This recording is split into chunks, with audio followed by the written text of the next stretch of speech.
Eyewitness News at noon is next. The discovery of a woman's body with a cryptic note has police investigating the possibility of a serial killer on the loose. I'm Doug Richards, live in southeast Atlanta. The victim was a prostitute, her body slashed repeatedly. Police say they are trying to find out whether her killer was a serial killer. I'll have the story coming up on Eyewitness News. I'm Melissa Jew. Cobb County police say an attempted kidnapping suspect brought his 4-year-old child along with him to commit a crime. We'll have a live report. I'm April Nelson. Some national celebrities are now helping with the search for Emory student Shannon Melinde. I'll tell you who in a live report. And then later, Princess Diana begins her visit to America out of the public's view.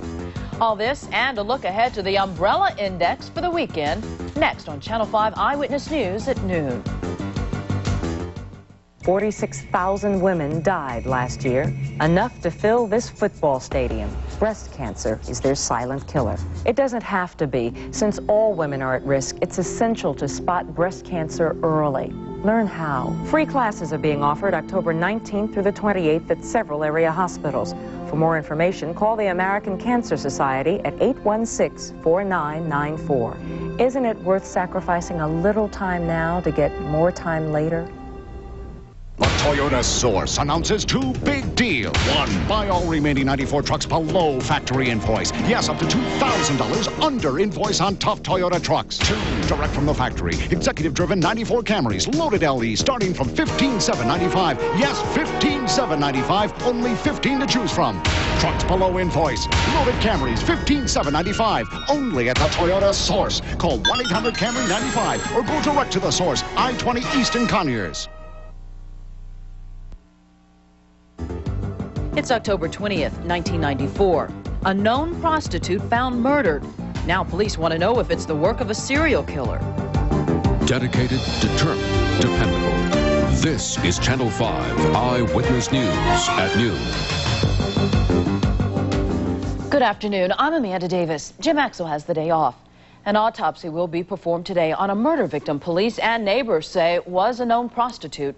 Her nude and slashed body was found near a railroad track in southeast Atlanta yesterday. There was a chilling note taped to her body. Channel 5's Doug Richards joins us now from the area where the body was found. He has the latest. Doug? Yes, Amanda, that note written in either magic marker or some sort of ink on a white piece of paper taped to the chest of the victim. Witnesses who saw the body say the note said, "I'm back in Atlanta." Now, the body of the woman was found in this high grass over here behind that yellow crime scene tape that's still up along these little used railroad tracks in southeast Atlanta. And while the note says a lot about the type of killer this is, police say it is not conclusive evidence, although they are looking into whether this was the work of a serial killer.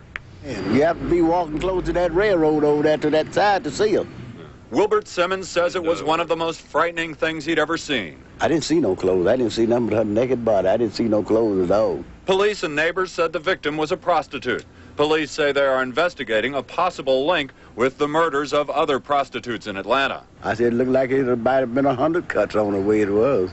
Not only was the nude body of 39-year-old Valerie Payton slashed from her throat to her knees, but it had on its chest a note. Leaving a note like this, I'm back in Atlanta again. A note written with chilling clarity. It had to be wrote in ink, you know, or something like that. Was it written clearly and neatly? Oh, yeah, it was written neatly now. Whoever wrote that is really, nobody has done. He really wrote it neat. Police not only took that note into evidence, but they also took into evidence the personal effects of the victim, evidence which included a book of telephone numbers and names that the victim knew. Police and neighbors say that she was a prostitute who worked rather actively in this area. An autopsy will be performed by the Fulton County Medical Examiner's office later this afternoon. All of that information will be mixed together as police try to find this killer. Live in southeast Atlanta, Doug Richards, Channel 5 Eyewitness News. All right, Doug, thank you. Now, in the past 4 years, the bodies of more than a dozen women have been found in Atlanta, many at known drug hangouts. Investigators say several of the victims were prostitutes. All had been strangled. Last month, the body of a woman was found in a lot on Piedmont. Then 2 weeks ago, police discovered another victim in a burned-out house on McAfee Street. Whether it's a coincidence or the work of a serial killer, there's no doubt that prostitutes are in danger on Atlanta streets. One prostitute we talked to last night says the series of murders has made her much more cautious as she plies her trade. As I stay in lighted areas, I'm in by midnight. I only see people that I know, and if anything looks funny or even acts funny around me, I run. Susan says she was once attacked by a customer who tried to strangle her, but she managed to fight him off and get away. We will have live team coverage on this latest murder and whether it's the work of a serial killer tonight on Eyewitness News starting at 5. Stay tuned to Eyewitness News for the very latest on this developing investigation. In other news, a man who stumbled into a robbery in progress has been shot to death in DeKalb County. It happened around midnight at the Cotswold Village Apartments near Stone Mountain in DeKalb. Police tell us Timothy Dunlap died while visiting a friend's apartment. Wayman Wilson was being robbed in his home last night when Dunlap walked in. The robber shot and killed him. The gunman got away. Police are trying to track him down now using Wilson's description. Following up now on a story we brought you yesterday, police have arrested a suspect in the attempted kidnapping of a woman in a parking lot. This happened yesterday near the Galleria, and Cobb police say the same people who rescued the victim helped track down the suspect. Channel 5's Melissa Jew is at police headquarters. She joins us now with more on the story. Melissa? Amanda, police are still working on the case here at headquarters behind me. One thing they're still wondering about is why the suspect brought his 4-year-old child along with him to commit the crime. Police say the little boy watched as his father dragged the screaming victim to his waiting car. Police say 30-year-old Jenny Bennett drove into the Galleria parking garage around noon yesterday. She parked her car and was walking to the elevator when the suspect grabbed her and dragged her back to the trunk of his waiting car. That's when 2 men heard her screams and rescued Bennett while the suspect drove off.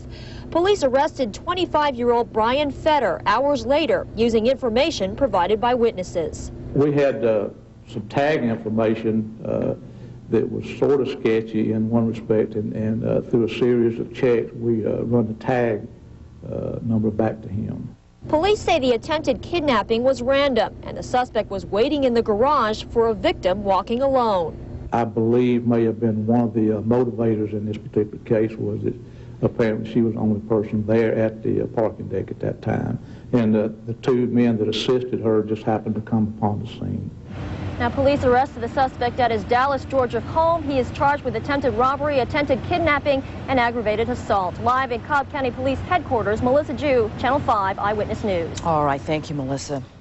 Now, there are some things that you can do to avoid being an attack victim. Here are some tips from Cobb County Officer Lance LaRusso. Avoid walking alone, even if that means waiting until someone else is heading out to their car. Always be aware of your surroundings and who is nearby. Try to park in well-lighted areas and make sure you have your keys in your hand. Not only does that make it easier to get into your car quicker, keys can also be used as weapons. The family of a missing Emory University student is back in Atlanta today. They will mark Shannon Melindy's 21st birthday. She disappeared almost 7 months ago. Channel 5's April Nelson joins us now from Hartsfield International Airport, where the family arrived this morning. April? Amanda, the Shannon Melindy family, they arrived here around 10 o'clock this morning from Miami. They're in Atlanta for 2 reasons this time.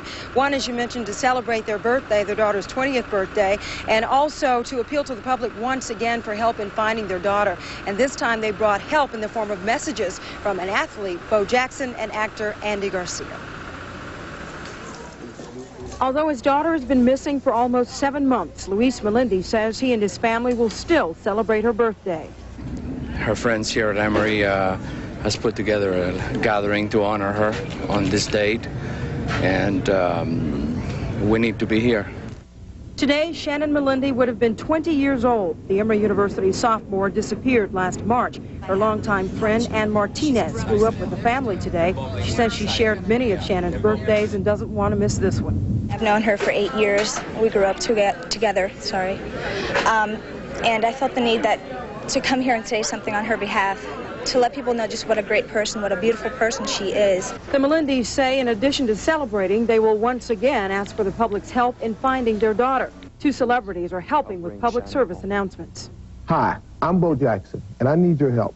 On March 26, Emory University student Shannon Melindy was kidnapped from the Softball Country Club in Atlanta. Now, anyone with information on Shannon Melindy's disappearance is being asked to call the number on your screen. It is 269-3357. And the Melindys are distributing PSAs to Atlanta TV stations and stations across the country. Last month, when Mr. Melindy was here, he said that the FBI gave him some very valuable information on his daughter's disappearance, but today he's still not telling us what that information is. Apparently, though, it has not produced any results. Reporting live from Hartsville International, April Nelson, Channel 5 Eyewitness News. And there is a reward in this case for information as well. April Nelson, thank you. A routine trip to school ends up in a not-so-routine trip to the hospital for dozens of Central Georgia students. Authorities in Upson County say 41 students and their bus driver were taken to the hospital this morning after getting sick on the ride to Upson Elementary School. Their symptoms included headaches, nausea, and vomiting.